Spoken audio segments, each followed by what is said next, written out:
Okay, we are working with the challenge today, wearing white. We're being brave today and wearing an all white top ensemble. So hope this goes as planned. Hey guys, it's me Tess and I'm back with another video for you guys. Today I am just rolling out the videos. I don't know what's gotten into me. I don't know what has come over me, but I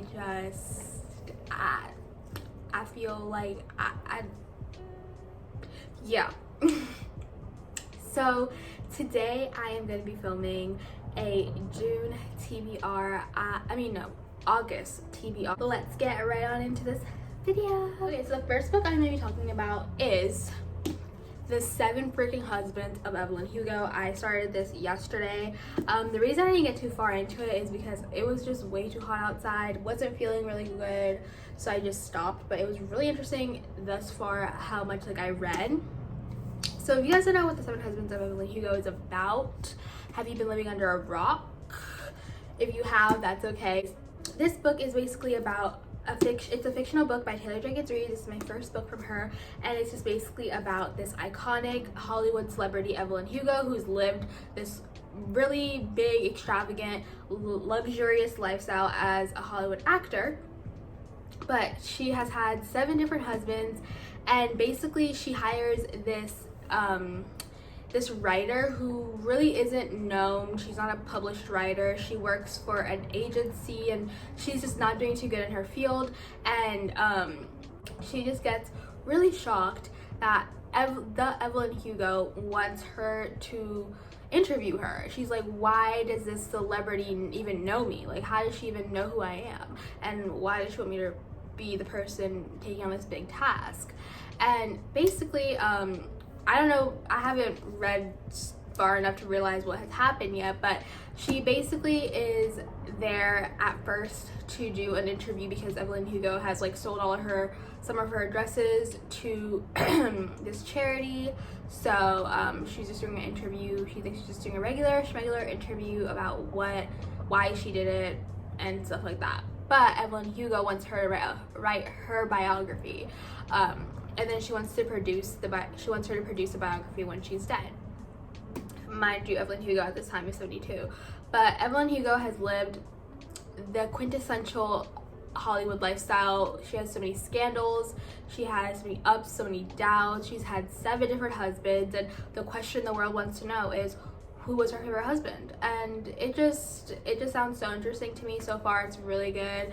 And I'm going to finish reading it probably tomorrow, but I'm gonna continue reading it today because I just need to know more. So that's that. So the next book is by my girl Colleen Hoover. I just picked this up recently. It's November 9th by Colleen Hoover. Basically, this is about 2 main characters who meet up on November 9th every single year.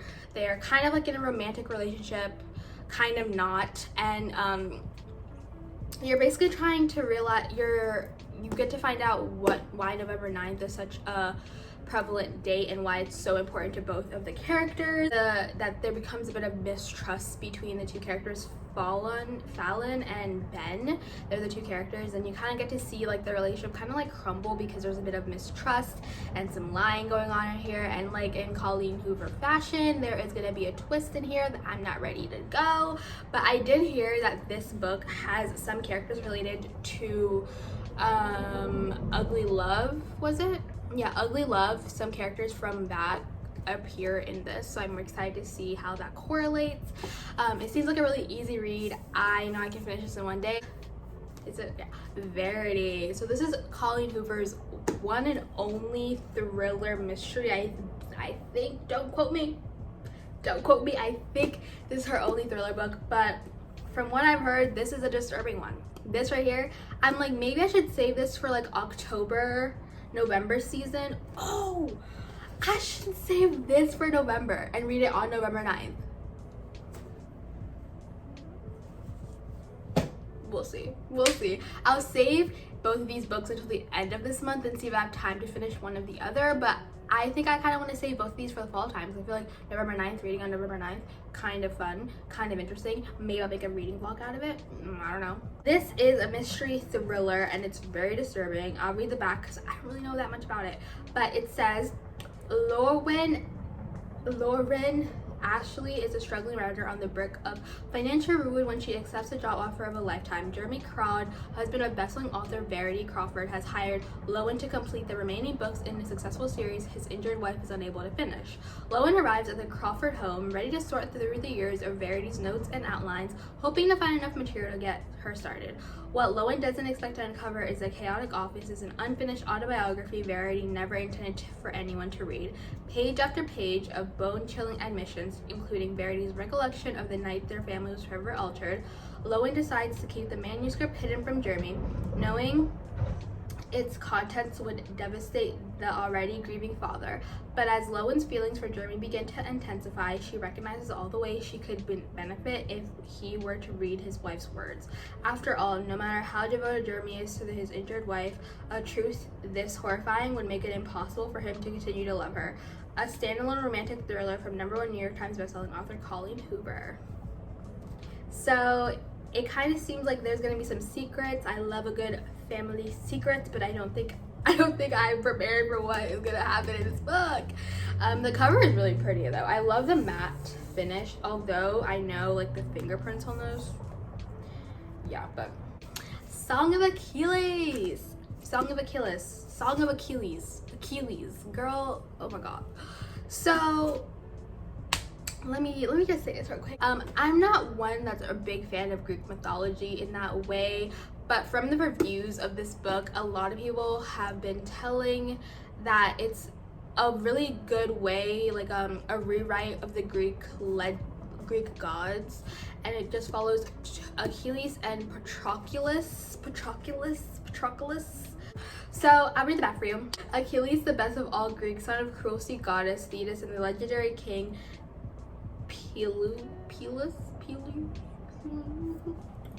A strong, swift, and beautiful. I'll put the word here. A strong and beautiful, irresistible to all who met him. Patroclus is an awkward young prince exiled from his homeland after an act of shocking violence. Brought together by chance, they forge an inseparable bond despite risking the god's wrath.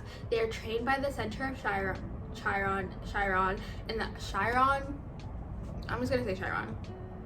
in the arts of war and medicine, but when word comes that Helen of Sparta has been kidnapped, all the heroes of Greece are called upon to lay siege to Troy in her name. Seduced by the promise of a glorious destiny, Achilles joins their cause, and torn between love and fear for his friend, Patroclus follows. Little do they know that the cruel fates will test them both as never demand a terrible sacrifice.